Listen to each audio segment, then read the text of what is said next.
pessoal, tudo bom? Espero que estejam bem. Hoje, segunda, né? Ciências. Vamos dar continuidade ao capítulo 6 da reprodução das plantas, na parte 4.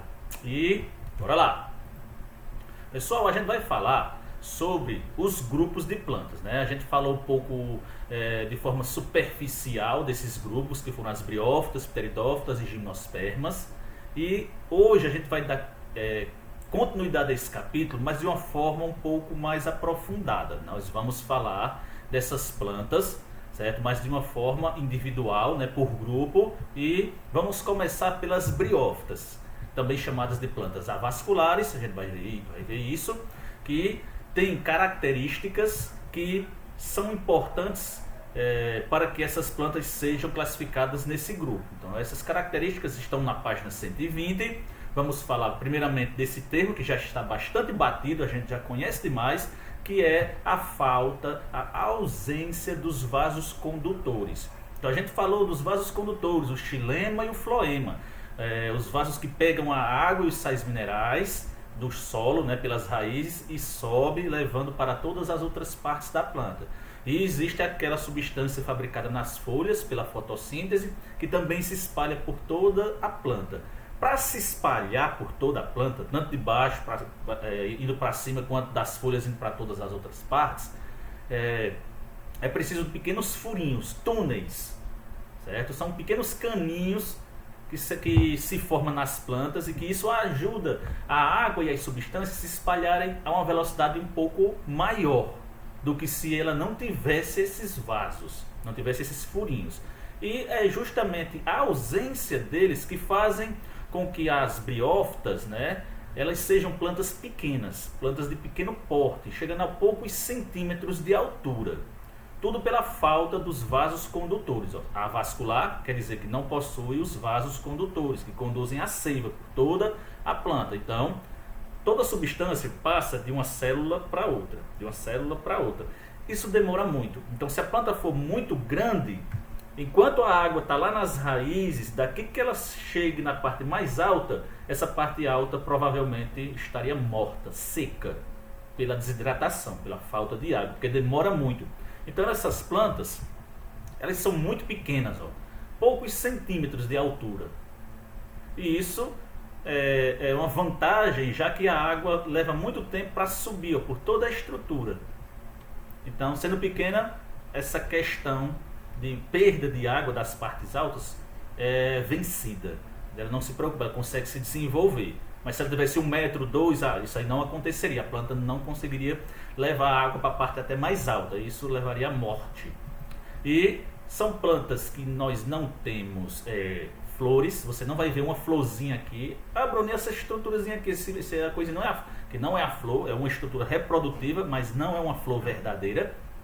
Não tendo flor, consequentemente, você não vai ter nem fruto e nem semente. Então você não vai encontrar algo comestível nessa planta. Não vai encontrar sementes que vão ajudar ela a se reproduzir. Ela vai se reproduzir de outro jeito, um jeito mais primitivo. Semente é coisa de planta evoluída, planta bem desenvolvida. Então, o assunto que a gente vai tratar vai pegar das plantas mais primitivas até as mais evoluídas, como a gente fez nas aulas anteriores. Então tá aqui, são plantas pequenininhas, de pequeno porte, que você vai encontrar somente em locais que tem água doce. Você não vai encontrar no mar, isso, só em locais que tem água. Tem que ter água. Sem água a planta não consegue se desenvolver, não consegue se reproduzir. Consequentemente, ela não vai ser encontrada naquele ambiente. Exemplo, nossa região do Nordeste, Brejo, por mais que a gente tenha uma certa quantidade de chuva na nossa região, essa chuva ela leva muito tempo para se espalhar pela região.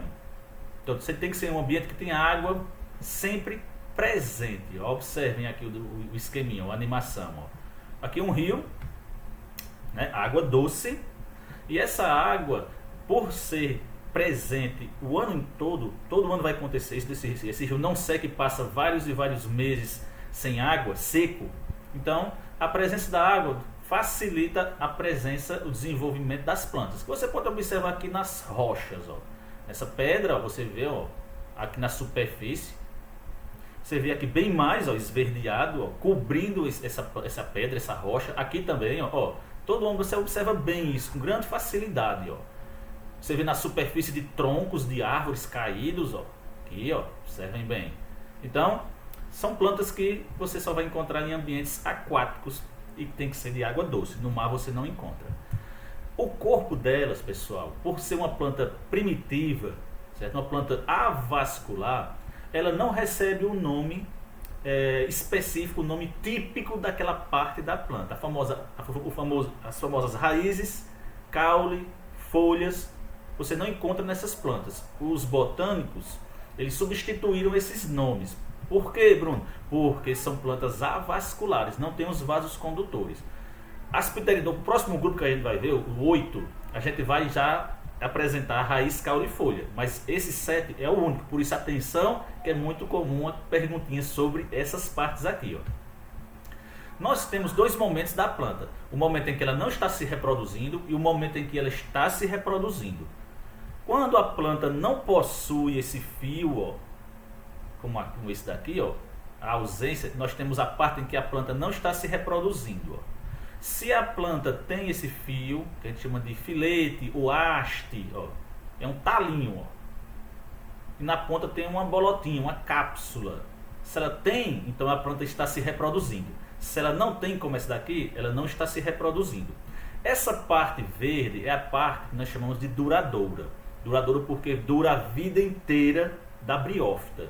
Desde o dia que ela nasce até o dia que ela morre, toda essa parte aqui vai estar presente sempre.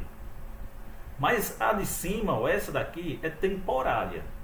Um tempo está presente, quando ela se reproduz, essa estrutura aqui resseca, murcha e cai.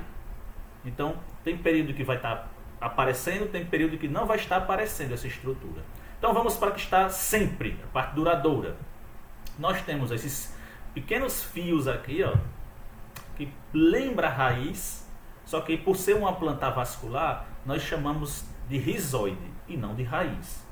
Então é uma pegadinha, muito cuidado nisso aí, viu? Nas briófitas não existe raiz, existe rizoide. Na planta avascular briófita não existe caule, o que existe é o cauloide. E não existe folhas nas briófitas, existe filoides. Então muito cuidado, que é quase certeza se cair questão perguntando que estruturas são essas. E eu digo o que, Bruno? Você vai dizer logicamente que rizoide são estruturas primitivas parecidas com raízes. Cauloide, estruturas primitivas parecidas com caule. Filoide, parecida com folhas. São primitivas, estruturas que, Bruno, mas vai segurar e absorver a água e os sais minerais? Vai. Como uma raiz? Igual uma raiz. Mas é uma raiz? Não, porque essa planta é avascular. Então, muito cuidado nisso. A parte reprodutiva, pessoal, essa daqui, ó, que uma hora está presente, quando se reproduz, murcha e cai, é chamada de esporófito. Nessa bolinha são produzidos esporos, que são estruturas que vão ajudar a planta a se reproduzir.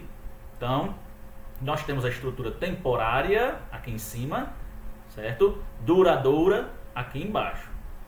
Beleza? Então, vamos lá. Os tipos de briófitas. Nós temos, assim, podemos dizer, temos três grupos, três grandes famílias de briófitas. Nós temos as mais famosas, que são os musgos, né? Que são plantas que a gente encontra na beirada de rios, né? Locais principalmente como a Europa, norte da Europa, norte dos Estados Unidos, regiões que tem uma grande quantidade de água, a temperatura é fria, ele gosta muito de frio, essas plantas aqui. A gente pode encontrar no Brasil, no sul do Brasil também, os musgos, certo? Rio Grande do Sul, Paraná, aquela região mais fria, você pode encontrar essas plantas lá. Mas na nossa região do Nordeste, muito difícil, muito difícil mesmo. E nós temos as hepáticas, parecem uma alfacezinha, bem pequena, mas aqui foi dado um zoom, né? Se você observar o dedo da pessoa, ó, as alfacezinhas estão aqui, ó, bem pequenas, ó. Então até mesmo para você achar é difícil, porque essas plantas são muito pequenas. E nós temos os antóceros, ó. Parece um tufinho de grama, certo? Mas se observado ao macroscópio, é um equipamento que a gente pode observar estruturas pequenas, né? Não celulares, mas pequenas. que a olho nu não se dá, a gente observa diferenças com o tufo de grama, até mesmo porque é o local onde você vai encontrar os antóceros. Você não vai encontrar em região seca, só em região fria, que tem muita água, constantemente chove nessa região, tá bom? Então nós temos esses 3 grandes grupos de briófitas, né? Que são plantas que são encontradas onde tem água. Reprodução e o ciclo das briófitas. Pronto. Essas plantas, para se reproduzirem, elas precisam da ajuda da água. Então marque isso aí, viu? Briófita só se reproduz se tiver água. A água não vai estar presente somente para a parte de absorção dos rizóides, para levar sais minerais para todas as partes da planta, ir lá para as folhas para ajudar na realização da fotossíntese. A água também ajuda ela a se reproduzir. O normal, pessoal, é a gente ter uma abelha que ajude a planta a se reproduzir, uma borboleta, uma mariposa, um beija-flor, certo? O que a gente chama de agente polinizador. Mas o agente polinizador, pessoal, ele não trabalha de graça, a gente já falou disso. Aqui está uma flor, então o beija-flor vai lá, ele vai ajudar a planta a se reproduzir, só que a intenção do beija-flor não é ajudar a planta a se reproduzir. A intenção do beija-flor é se alimentar do néctar que tem nessa flor. Só que a planta vai pegar o beija-flor e dar para ele, de certa forma, os gametas. Ele não vai perceber isso. E ao ir para outra flor, tirar também o néctar, se for da mesma espécie, esses grãos de pólen que está preso no beija-flor pode ficar nessa planta e ela pode se reproduzir, né? Pode acontecer a fecundação dos gametas. A abelha, mesma história, ela vai lá e ao entrar em contato com a flor, se mela, vamos dizer, gruda grãos de pólen na abelha. Então ela sai dali carregando muito grão de pólen ir para outra flor e com isso acontecer a reprodução. Essa é a tática das plantas, usar as flores para chamar os agentes polinizadores e com isso ajudar elas a se reproduzirem. Só que há uma troca de favor aí, né? Eu lhe dou uma comida, mas você me ajuda a se reproduzir. Só que de uma forma não tão verbal, né? Direta. E as briófitas, elas não têm flores, elas não têm néctar. Como é que elas fazem para se reproduzir? Então, não tendo néctar, não tendo flor, não tem abelha, não tem mariposa, não tem borboleta, não tem beija-flor. Então, como é que ela vai se reproduzir? Usando água. Então, aqui, ó, na estrutura reprodutiva, ó, né, no esporófito, ó, na pontinha dele, existe uma cápsula e dentro dessa cápsula formam-se os esporos. Esporos são pequenos pontinhos, pequenas estruturas que a planta produz para se reproduzir. Então esses esporos, quando chega o momento de maturação, eles estão maduros suficientes para se reproduzirem, essas cápsulas estouram e liberam os esporos no ambiente. Então se esse esporo cai num local propício, lá num ambiente que tem uma pedra perto de um rio, né, num ambiente lá propício, no tronco de uma árvore que tem umidade, que tem água, acontece a germinação, né, ó, o esporo começa a formar o rizóide, ó, bem pequenininho aqui, ó, o caulóide, ó, os filóides começam a surgir, ela germina, esse esporo germina e começa o crescimento dessa briófita. Ó. Dentro da briófita, nessa parte mais interna, bem aqui, ó, quando a planta está na fase adulta, nós temos os gametas, ó. São estruturas reprodutivas que a gente já viu, o masculina e feminina, em que esses pontinhos aqui, ó, são os masculinos, ó. E o surgimento dessa bolinha, que é o gameta feminino, dá início então ao processo de formação da nova plantinha, da estrutura temporária, do esporófito novamente. E quando isso acontece, na formação dos gametas, com a ajuda da água, cresce o esporófito novamente. Esse esporófito vai produzir esporo de novo, esses esporos vão cair no ambiente, vão germinar, vão crescer, vão formar gametas de novo, depois forma o esporófito novamente dessa terceira plantinha e assim vai. Por isso o nome ciclo, porque tem um início e esse ciclo, essas passagens voltam ao ponto inicial, onde repete várias e várias vezes, produzindo novas plantas, cada vez novas e mais novas, e a planta vai se desenvolvendo, ela vai se espalhando no ambiente, ela vai cobrindo aquela pedra, aquele tronco da árvore, e se espalhando por todo o ambiente. Mas, repetindo, é importante que tenha água para a reprodução, tá certo? Pessoal, por hoje é só, espero que vocês tenham gostado, até a próxima, valeu, tchau!